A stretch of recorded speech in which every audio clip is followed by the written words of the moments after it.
Assalamu alaikum, sir. Walaikum salam. Please take a seat and make yourself comfortable. Okay. Hassan Ejaz sahab, please make yourself comfortable and relax.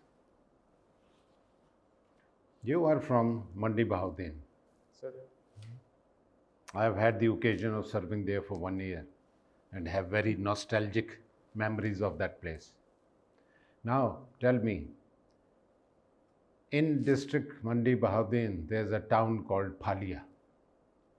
Why is it called Phalia? Let me give you a hint. It has something to do with Alexander the Great.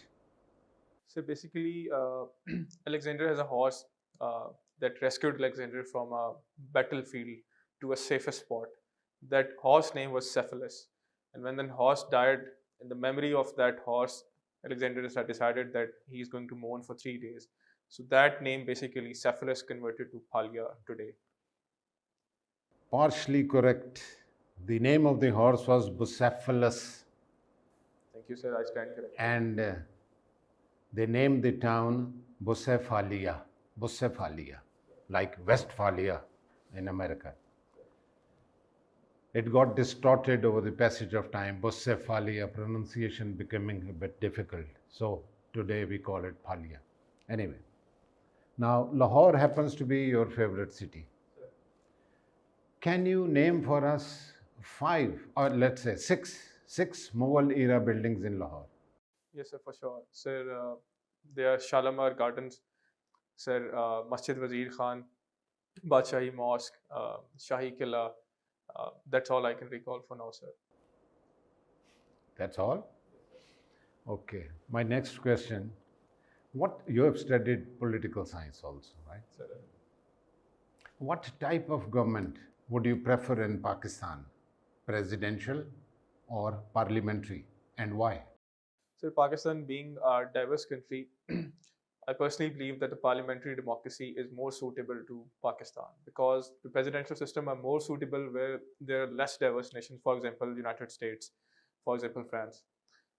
But we can improve the parliamentary system in Pakistan if it is based on proportional representation. So, in my opinion, the parliamentary democracy is. Are is you better. aware of the fact that Qaid-e-Azam Muhammad Ali Jinnah preferred a presidential government for Pakistan? Yes, sir, because that was for the securing the rights of the minorities in the United India. But once the India is partitioned, so I believe being a diverse country, parliamentary democracy is more suitable if we. He said this after the creation of Pakistan. Anyway, Thank you, sir. now Allama Iqbal wrote in one of his verses, जमहूरियत वो तर्ज हुकूमत है कि जिसमें बंदों को गिना करते हैं तोला नहीं करते. Please comment. Sir, in this couplet, basically, Allama Iqbal is referring to the voters, the criteria of the voters, basically, and the people who participate in the elections. He wants to improve the criteria for the people who vote and the people who stand in the elections. Like, for instance, at the time of Ayub Khan, there was a system of basic democracies, 80,000, 40,000 from the East Pakistan and 40,000 from the West Pakistan. Similarly, Sir General Musharraf reduced the criteria of the at least BA degree for those who are standing for the election. So these things basically elucidate that Iqbal was particularly trying to improve the criteria of Ahlur Rai, the people who basically elect the leaders, and to some extent the people who are going to be the leaders as well, sir. Okay, my last question again on political science, and this concerns the great leader, Chairman Mao Zedong. Can you speak to us for 2 minutes on 3 aspects of his movement? Number 1, the Long March. Number 2, Great Leap Forward.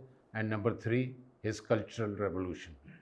Well, sir, at the moment I can't recall the nitty-gritties of these 3 events, but I can explain the gist of it if you please allow me.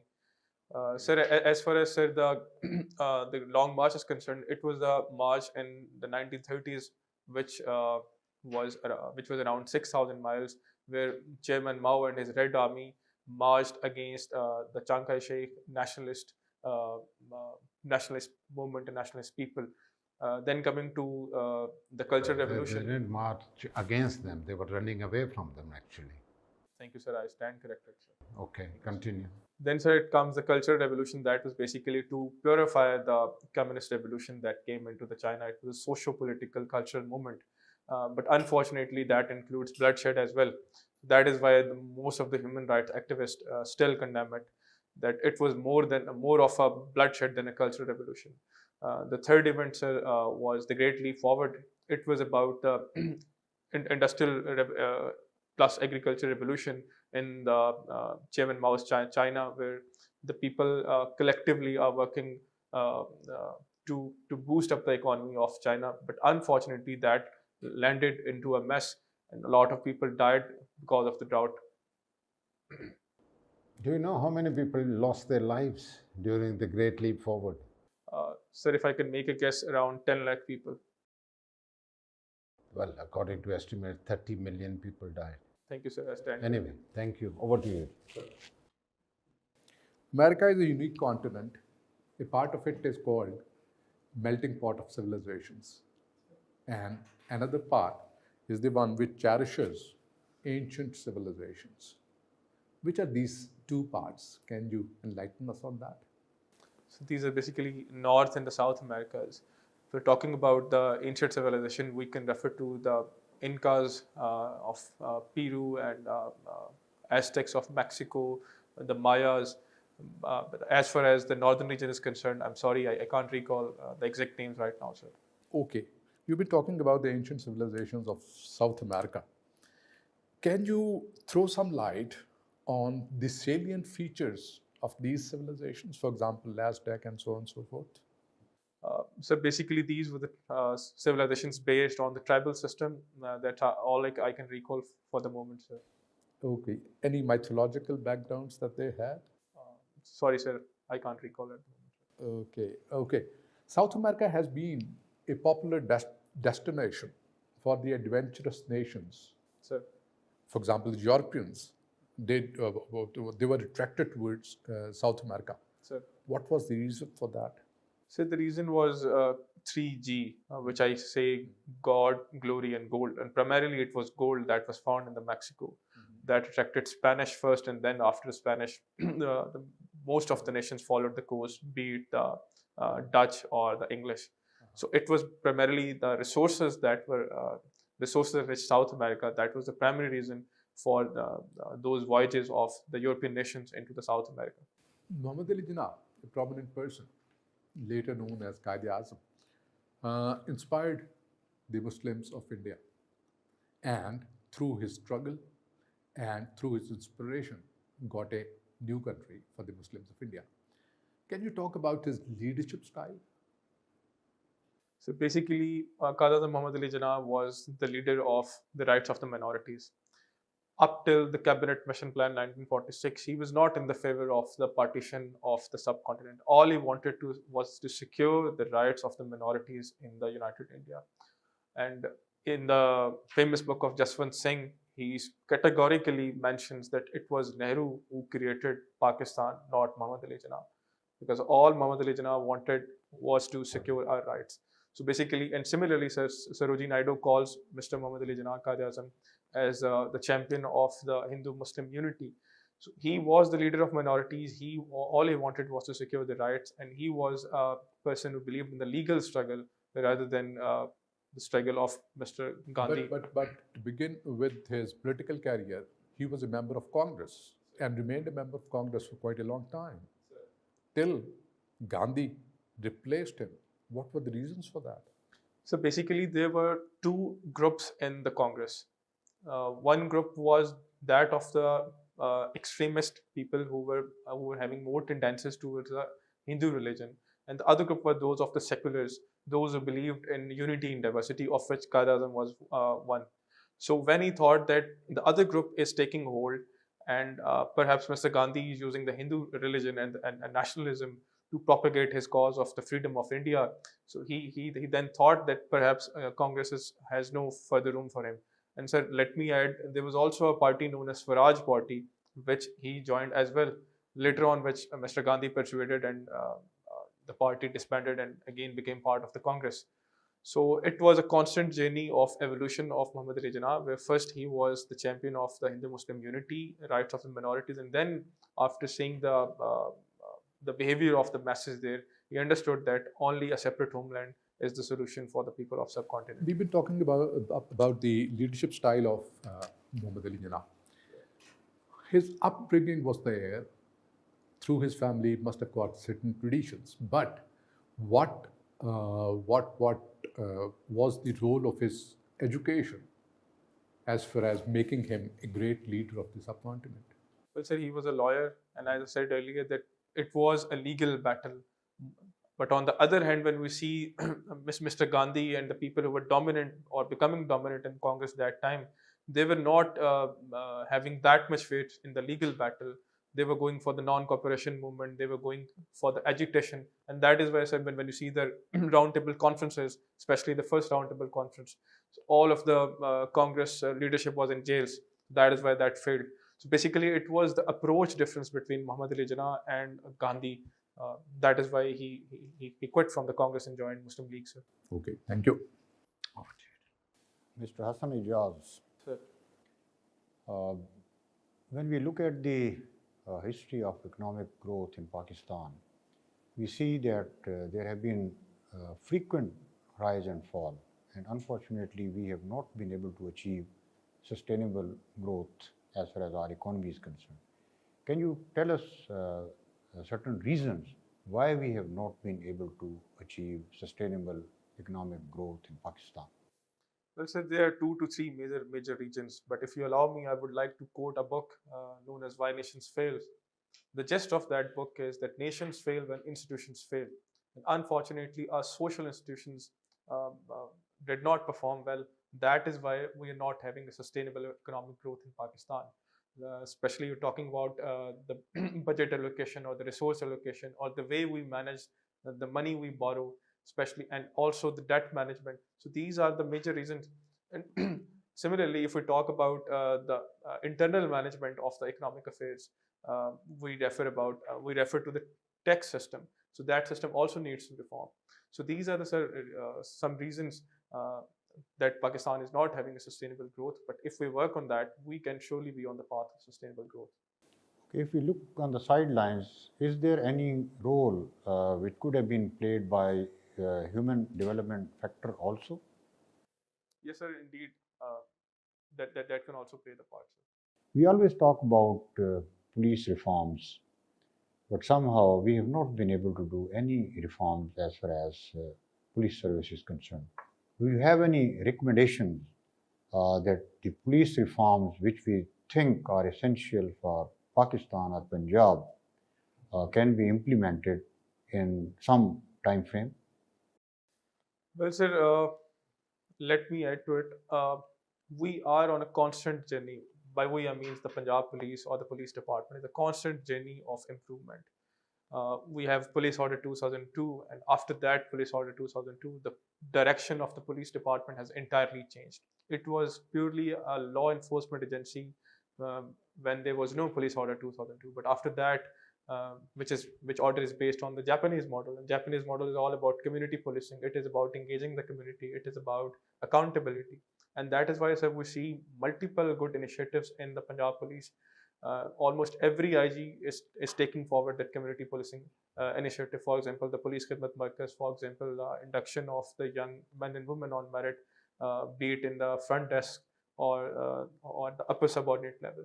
So there is a room for improvement, but we are improving. So I'm very much plausible and hopeful when it comes to Punjab Police. Okay, let me give you 1.5 minutes. Just describe the personality of Hitler. So as far as Hitler is concerned, sir, he was a fascist leader who believed in fascism. Fascism came from the Mussolini. Unfortunately, today we see many leaders following his course, not entirely, but when it comes to the way of their politics, the fashion of their politics, the totalitarian approach, where they believe that one party should control everything and that party shouldn't be criticized, or the one leader shouldn't be criticized. So we are unfortunately moving towards populism and the cult politics, and that was perhaps the epicenter of the Hitler's politics. and that is very unfortunate situation in the current scenario. What is the name of the book that he wrote? I have read that, but unfortunately, I can't recall the name, sir. Mein Kampf, which means my struggle. Right, sir. Sir, thank you very much. Hassan, Sir, since you had political science though, a few questions from that subject. Can you please name the countries that still have a functional monarchy? yes, sir, there are quite a few countries. They have different models of constitutional monarchies. They have of monarchies. They have constitutional monarchies. They have pure monarchies, and they have constitutional religious monarchies. For example, when you talk about the constitutional religious monarchy, we have Malaysia. When you talk about constitutional monarchy, we have United Kingdom. Then the whole Arab world, especially Saudi Arabia, UAE, Oman, Qatar, they're all the monarchies. All right. Again, another question from political science. There is a proclamation with regards to British constitutional conventions. The king is dead. Long live the king. Can you please talk about it? Sir, I am not exactly sure about this, but I can share what I know in this regard. Sir, it basically explained that it is not the person who is being obeyed, it is the office of the crown. So if one king or the crown is gone, the other one will replace him. So basically, it is about the replacement of the office of the crown by one office bearer to another. Basically, one king is replacing the other one. What is the concept of dual citizenship in United States of America? Sir, it basically refers to the dual nationality or the dual citizenship of the citizen of America. They hold the citizenship of their respective state as well as they hold the citizenship of the United States of America. And as far as my knowledge is concerned, sir, I believe this principle was established to maintain the unique identity or the entity of those early 13 states that founded the United States of America. For example, sir, they have separate flags, they have separate emblems. So this is the reason behind this dual citizenship thing, sir. You had gender studies as well as one of your optional subjects. What are your views about the Aurat March? So Aurat March is basically a fourth wave feminist approach where they are using the technology for the mass mobilization for the sake of the rights of the woman. It is a good march as far as the human rights is concerned. Every march for the human rights is a good march, but we can improve it. It badly needs to be inclusive because it is seen that only a certain class of the women participate and organize in these marches. We rarely see the women from the religious backgrounds or the rural backgrounds.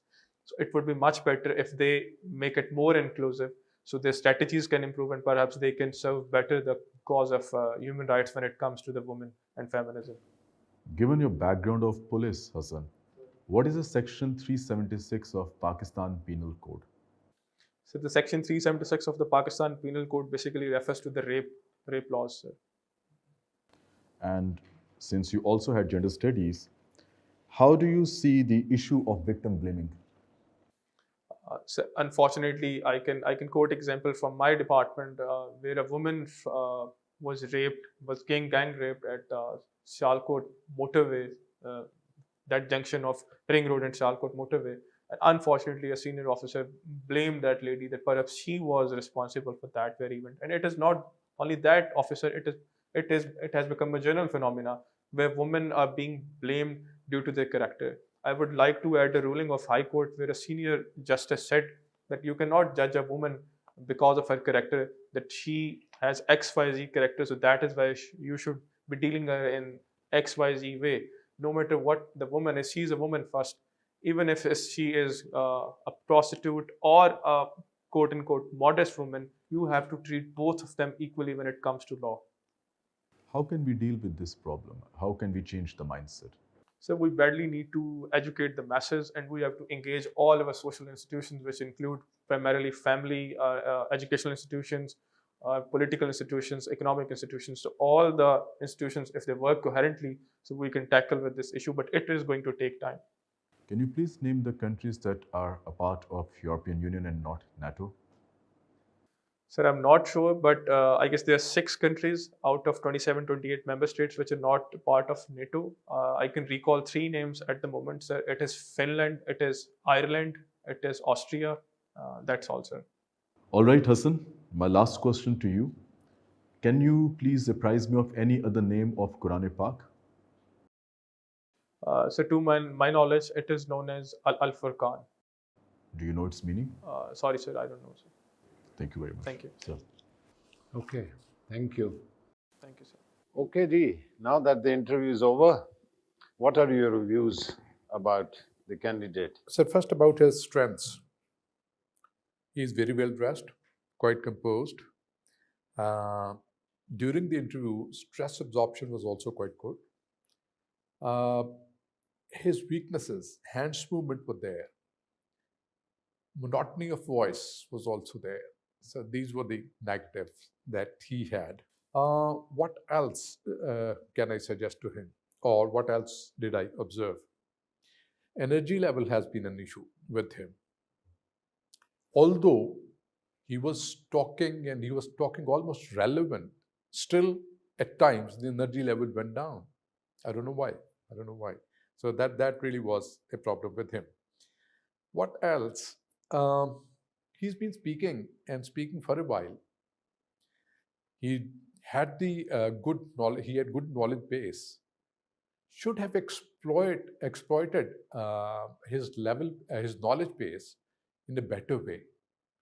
Should have taken more time to talk at length, and that's right, and impress the people sitting on this side of the chair. But he didn't avail that opportunity. Although I think the impression is that he got some knowledge with him. He got the information, but he has not been able to exploit Convey that. it. Okay, Hassan Javed sir. Yeah, thank you, sir. Hassan Ejaz sir. Smart young man, very well dressed. And to start with, maybe he was not all that confident, but in due course, he had a lot of confidence and he spoke very well. He has good communication skills, though his voice could have been a little more assertive and could have spoken in a little more louder voice. Overall appearance very good. He was very well composed and he could sustain pressure also. Many questions were asked from him outside even his domain or the knowledge at level he is, but he, I think, attempted the questions very well. And even if he could not attempt a question, still his confidence level remained brilliant, though some energy level at some level. But I think during such interviews, definitely we have to look at the candidate, his age, his level, and a panel of the sort which he appeared. I think that things definitely we have to understand that. Thank you. Thank you. Usman Khan. Sir. Sir, I see him as a bright candidate. Although he did not start really well, he appeared a little nervous. But as the interview progressed, I think he regained, sir.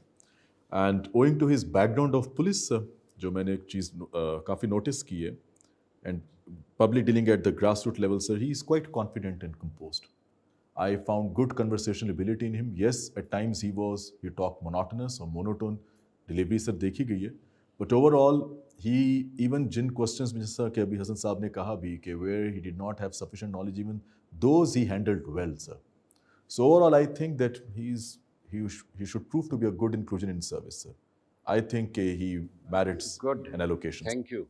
मेरी जो पहली observation है, his body language was impressive.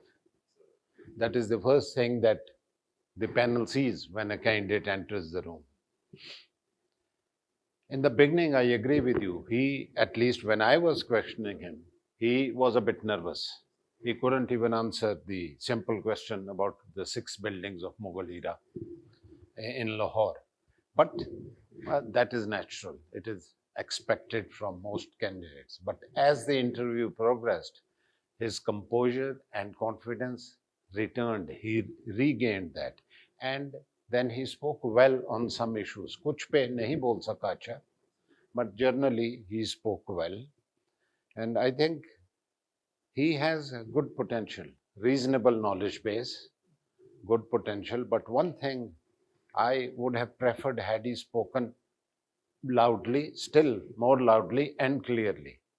But having said that, I think he has good potential and should rank amongst should be able to place himself amongst the first 3-4 service group. Sir I think इसकी जो background है ना sir police की जो public dealing की है that is very valuable sir. ये जिस तरह की सिचुएशन में अभी परफॉर्म कर रहा था sir I think he performed well और सर्विस में इसको ये डेफिनेटली एज देगी। हाँ ठीक रहेगा। इसकी जो ये वाली जो पब्लिक डीलिंग है सर ग्रास रूट लेवल पे no matter what group you agree with what Absolutely. Thank you very much. Thank you.